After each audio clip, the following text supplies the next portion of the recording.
Hello friends, सुमा टाक art and education में आपका स्वागत है।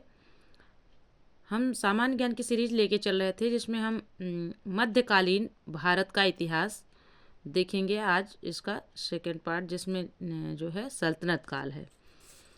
आइए देखते हैं सल्तनत काल में क्या था।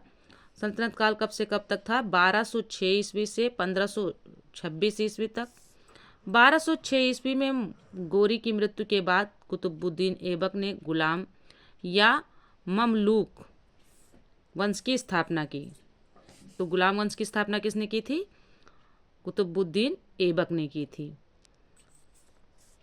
गौरी की मृत्यु कब हुई थी? 1206 ईस्वी में। अब एक क्वेश्चन और बनता है, गुलाम वंश को और किस वंश के नाम से जाना जाता है? तो ममलूक वंश के नाम से जाना जाता है। कुतुबुद्दीन ऐबक की राजधानी क्या थी? लाहौर थी। कुतुबुद्दीन ऐबक को भारत में तुर्की राज्य का संस्थापक भी माना जाता है। सिंहासन पर बैठने पर उसने सुल्तान की उपाधि धारण नहीं की। ऐबक ने ना अपने नाम का खुतबा पढ़वाया और ना ही अपने नाम के सिक्के चलवाए। बाद में गोरी के उत्तराधिकारी महमूद ने उसे सुल्तान स्वीकार कर लिया। कुतुबुद्दीन ऐबक को लाख बख्श, लाखों में देने वाला यानी लाखों का दान करने वाला एवं कुरान ख्वां कहा गया। कुतुबुद्दीन ऐबक को क्या कहा गया? लाख बख्श और कुरान ख्वां कहा गया। लाख बख्श क्यों कहा गया? क्योंकि वो लाखों का दान करता था। कुतुबुद्दीन ऐबक के सेनापति बख्तियार खिलजी ने नालंदा विश्वविद्यालय को ध्वस्त किया था। क्वेश्चन आता है, नालंदा विश्वविद्यालय को किसने ध्वस्त किया था? 4 ऑप्शन रहेंगे जिसमें बख्तियार खिलजी जो है सही ऑप्शन है। ऐबक ने दिल्ली में कुव्वत उल इस्लाम और अजमेर में 2.5 दिन का झोपड़ा नामक मस्जिदों का निर्माण कराया था। तो पूछा जाता है 2.5 दिन का झोपड़ा किसने बनवाया था? तो कुतुबुद्दीन ऐबक ने बनवाया था। और कुतुव्वत उल इस्लाम जो है मस्जिद जो है कहाँ पर बनवाई गई थी? दिल्ली में बनवाई गई थी। किसने बनवाई थी? कुतुबुद्दीन ऐबक ने बनवाई थी। नोटेड पॉइंट में देख लेते हैं। कुतुव्वत उल इस्लाम मस्जिद एक हिंदू मंदिर के चबूतरे पर मुस्लिम आक्रमणकारियों द्वारा गिराए गए 27 हिंदू और जैन मंदिरों की सामग्री से बनाई गई थी। जबकि 2.5 दिन का झोपड़ा कहाँ पर बना था? एक संस्कृत विद्यालय था और मंदिर था। वहीं पर उसी के स्थान पर जो है 2.5 दिन का झोपड़ा बनाया गया, जिसे चौहान सम्राट विग्रहराज या बीसल देव ने बनवाया था। कुतुबुद्दीन ऐबक ने कुतुब मीनार की नींव रखी, जिसे इल्तुतमिश ने पूरा कराया। कुतुबुद्दीन ऐबक ने कुतुब मीनार जो है बनवानी चाहिए तो उसकी नींव रखी उसने, लेकिन वह उसे पूरा ना करा सका। उसके पहले ही उसकी मृत्यु हो गई। तब उसके दामाद इल्तुतमिश उसका दामाद था और उसका गुलाम भी था। तो इल्तुतमिश ने जो है क्या कहते हैं कुतुब मीनार को पूरा कराया। कुतुबुद्दीन ऐबक की मृत्यु चौगान खेल, जो कि आधुनिक में पोलो की भांति होता है, घोड़े से गिरने पर 1210 ईस्वी में उसकी मृत्यु हो गई थी। उसे लाहौर में ही दफनाया गया। कुतुबुद्दीन ऐबक का उत्तराधिकारी आराम शाह हुआ, जिसने केवल 8 महीने शासन किया। आगे देखते हैं इल्तुतमिश 1210 ईस्वी से 1236 ईस्वी तक। इल्तुतमिश ने 1210 ईस्वी में आराम शाह की हत्या कर सल्तनत की गद्दी प्राप्त कर ली।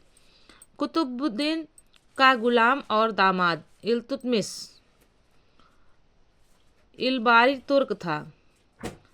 कुतुबुद्दीन ऐबक की मृत्यु के समय इल्तुतमिश बंदायूं का सूबेदार था। इल्तुतमिश को दिल्ली सल्तनत का वास्तविक संस्थापक माना जाता है। किसे माना जाता है? इल्तुतमिश को। कहाँ का? दिल्ली का वास्तविक जो दिल्ली सल्तनत का वास्तविक संस्थापक किसे माना जाता है? इल्तुतमिश को। क्वेश्चन आता है। इल्तुतमिश ने दिल्ली को सल्तनत की राजधानी के रूप में स्थापित किया।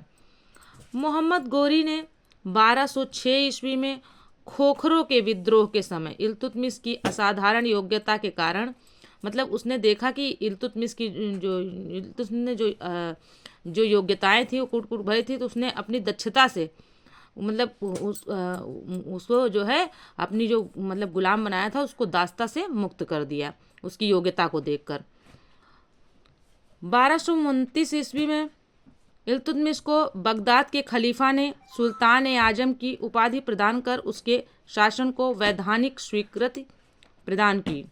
यानी जो है 1229 ईस्वी में इल्तुतमिश ने बगदाद के खलीफा से खिल्लत प्राप्त कर ली थी और उसके पश्चात उसका शासन जो है वैधानिक, उसके शासन को वैधानिक स्वीकृति मिल गई। इल्तुतमिश ने तराइन के तृतीय युद्ध 1215 से 1216 ईस्वी में यलदौज को पराजित किया। 1221 ईस्वी में कालिंजर, 1226 ईस्वी में रणथंभौर, 1227 ईस्वी में मंडोर को विजित किया यानी जीत लिया। इल्तुतमिश ने अपने लिए वफादार गुलाम अमीरों की टुकड़ी रखी जिसे तुर्कान ए चहलगानी या चालिशा कहते थे, क्योंकि इसमें 40 व्यक्ति होते थे जो कि इसके वफादार थे। बॉक्स में इसको देख लेते हैं पहले। सल्तनत के किस शासक ने दिल्ली को राजधानी के रूप में स्थापित किया था? इसको आप बताएंगे कमेंट्स बॉक्स में। आगे देखते हैं। इल्तुतमिश ने सल्तनत काल में 2 महत्वपूर्ण सिक्के, चांदी के सिक्के को क्या कहते थे? टंका कहते थे, जो कि 175 ग्रेन का था, और तांबे का जीतल, यानी तांबे के सिक्के को जीतल कहा जाता था और चांदी के सिक्के को टंका कहा जाता था, तथा सिक्कों पर टकसाल का नाम लिखवाने की परंपरा शुरू की। यानी उसने 2 प्रकार के सिक्के चलाए, पहला चांदी का सिक्का चलाया, दूसरा उसने तांबे का सिक्का चलाया। चांदी के सिक्के को टंका कहते थे और तांबे के सिक्के को जीतल कहते थे। और उसने एक प्रथा और शुरू की, सिक्कों पर टकसाल का नाम लिखवाने की परंपरा शुरू की। इल्तुतमिश के शासनकाल में मंगोल नेता चंगेज खां जो है मंगोल आक्रमणकारी था, ख्वारिज्म के मंगबरनी का पीछा करते हुए भारत की उत्तर पश्चिमी सीमा पर आया था। इल्तुतमिश को भारत में इक्ता प्रथा की शुरुआत का श्रेय दिया जाता है। यानी इक्ता व्यवस्था किसने चलाई थी? इल्तुतमिश ने चलाई थी। अब इक्ता व्यवस्था क्या थी? ये जो है इक्ता व्यवस्था जो है इल्तुतमिश ने चलाई, और ये क्या था? जो है वेतन के बदले जमीनों का, अपने जो सैनिक थे उसके प्रशासनिक जो थे कार्यकर्ता, उनको जो है वेतन के बदले जमीनें देना, ये थी इक्ता व्यवस्था। इल्तुतमिश की मृत्यु 1236 ईस्वी में हुई। इल्तुतमिश की मृत्यु के बाद तुर्की अमीरों ने उसके पुत्र रुकनुद्दीन फिरोज शाह को गद्दी पर बैठाया। रुकनुद्दीन को जनसमूह द्वारा अपदस्थ कर रजिया को सुल्तान बनाया गया। रजिया के मामले में पहली बार दिल्ली की जनता ने उत्तराधिकारी के प्रश्न पर स्वयं निर्णय लिया। अब देखते हैं रजिया सुल्तान का शासन, क्योंकि ये इल्तुतमिश की पुत्री थी।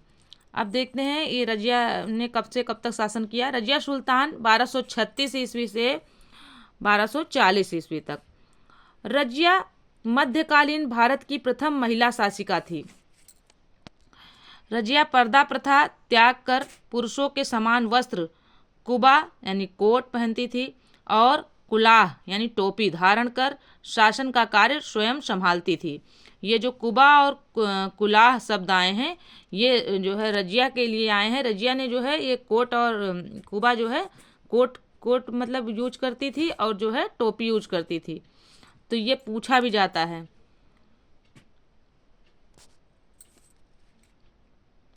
कि कुबा क्या है और कुलाह क्या है। और ये मतलब जो है रजिया अपने जो है शासनकाल में जो है ये पर्दा प्रथा जो है हटा दिया उसने, और ये पुरुषों के समान कपड़े पहनकर शासन मतलब उसमें दरबार में बैठती थी, मतलब शासन करती थी।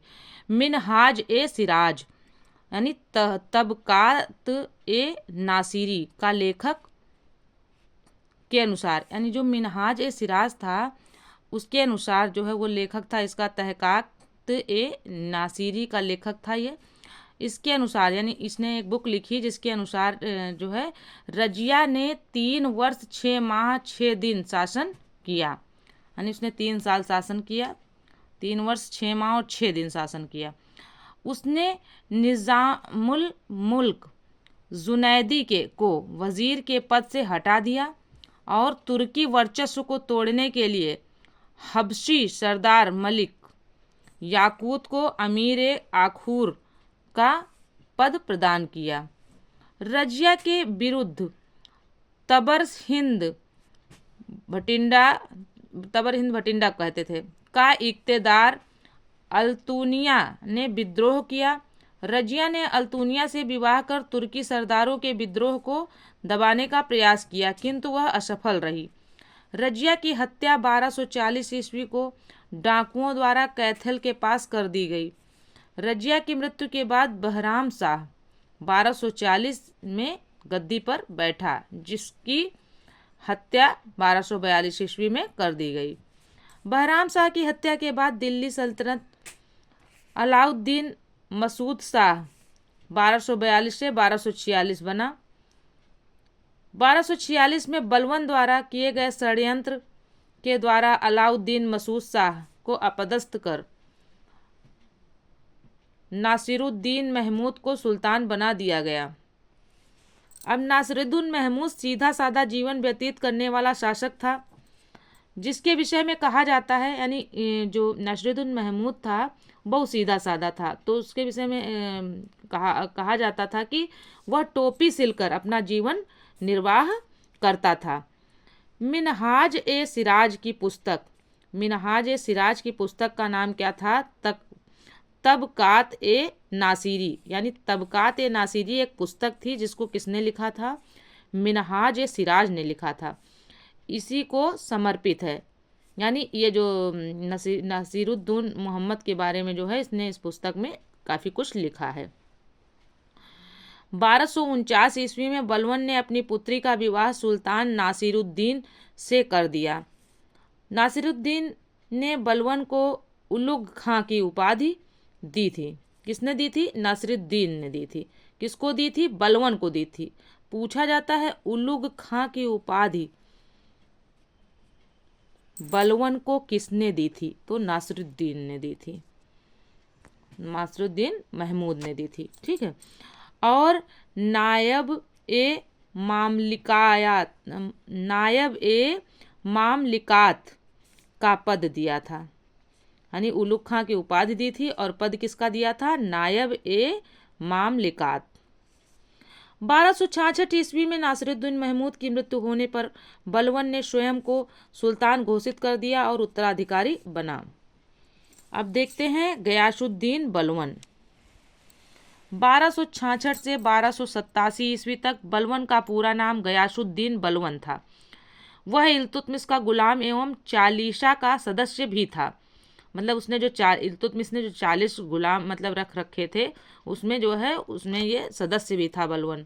बलवन ने तुर्कान ए चहल गानी का विनाश किया था, यानी उस बलवन जो था उसने जो 40 अमीर रखे थे इल्तुतमिश ने, उसको जो है नष्ट कर दिया। बलवन 1266 ईस्वी में गयासुद्दीन बलवन के नाम से दिल्ली की गद्दी पर बैठा। यह मंगोलों से दिल्ली की सुरक्षा करने में सफल रहा। बलवन ने सुल्तान की प्रतिष्ठा के लिए रक्त और लौह की नीति अपनाई। किसने अपनाई थी? ये क्वेश्चन बहुत पूछा जाता है, वेरी इंपॉर्टेंट है। यहाँ पूछा जाता है रक्त और लौह की नीति किसने अपनाई थी? तो बलवन ने अपनाई थी। बलवन का पूरा नाम क्या था? गयासुद्दीन बलवन था। और यह गद्दी पर कब बैठा था? 1266 ईस्वी में बैठा था। अब है बलवन ने राजा को धरती पर ईश्वर का प्रतिनिधि नियामत ए खुदाई माना। आगे देखते हैं। बलवन का मानना था कि सुल्तान जिल्ले अल्लाह या जिल्ले इलाही अर्थात ईश्वर का प्रतिबिंब है, यानी उसने जो है कहा कि सुल्तान जो है ईश्वर का प्रतिबिंब है एक तरीके से। बलवन ने मंगोलों का मुकाबला करने के लिए दीवाने अर्ज नामक सैन्य विभाग की स्थापना की थी। दीवाने अर्ज, अब देखिए यहाँ पूछा गया है दीवाने अर्ज नामक सैन्य विभाग की स्थापना किसने की थी? तो बलवन ने की थी। किसके लिए की थी? मंगोलों का मुकाबला करने के लिए की थी। बलवन ने सिजदा और पाबोस प्रथा की शुरुआत की थी। पूछा जाता है, खूब पूछा जाता है, कई बार आया है। बलवन ने सिजदा और पाबोस प्रथा की शुरुआत, तो पूछा जाता है पाबोस प्रथा और सिजदा प्रथा की शुरुआत किसने की थी? इंपॉर्टेंट है भाई, लगा लीजिएगा ध्यान से। शुरुआत की थी, जो मूलतः ईरानी परंपराओं से ग्रहण की गई थी। बलबन ने अपने दरबार में प्रतिवर्ष ईरानी यानी फारसी त्योहार नवरोज मानने की प्रथा शुरू की थी। किसने शुरू की थी? बलबन ने शुरू की थी, प्रतिवर्ष की थी, मतलब बलबन ने शुरू की। और कौन सी प्रथा शुरू की? नवरोज। नवरोज एक त्यौहार होता है जो ईरानी मतलब फारसी धर्म का है, तो उसको जो है बलबन ने शुरू किया। विख्यात कवि अमीर खुसरो तथा अमीर हसन ने अपना साहित्यिक जीवन शहजादा मोहम्मद के समय में शुरू किया था। एक नोटेड पॉइंट है, देख लेते हैं। अमीर खुसरो को भारत का तोता यानी कभी ये भी इम्पॉर्टेंट है, अमीर जैसे भारत का तोता अथवा तूतिए हिंद तथा अमीर हसन ए देहलवी को भारत का सादी कहा जाता था। अब दोनों के नाम जो ऊपर दिए गए थे वही हैं, पूछे गए हैं, बताए गए हैं। अमीर खुसरो को क्या कहा जाता है? भारत का तोता या तूतिए हिंद कहा जाता था। अमीर खुसरो को क्या कहा जाता था? भारत का तोता या तूतिए हिंद। ठीक है। अमीर हसन ए देहलवी को क्या कहा जाता था? भारत का सादी कहा जाता था। बलबन की मृत्यु के बाद उसका पौत्र कैकवाद उसका उत्तराधिकारी हुआ। उसके पश्चात अल्पकाल के लिए क्यूमर्स शासक बना। फिर है आरिज ए मुमालिक जलालुद्दीन ने क्यूमर्स की हत्या करके राजगद्दी पर अधिकार कर लिया। इस प्रकार दिल्ली सल्तनत ने गुलाम वंश का अंत हो गया। फ्रेंड्स, यह वीडियो यहीं तक था। मिलते हैं अगले वीडियो में। तब तक के लिए जय हिंद, जय भारत। अगर वीडियो पसंद आए तो चैनल को सब्सक्राइब करें, वीडियो को लाइक करें, अपने दोस्तों में शेयर करें ताकि वे भी इसका लाभ उठा सकें।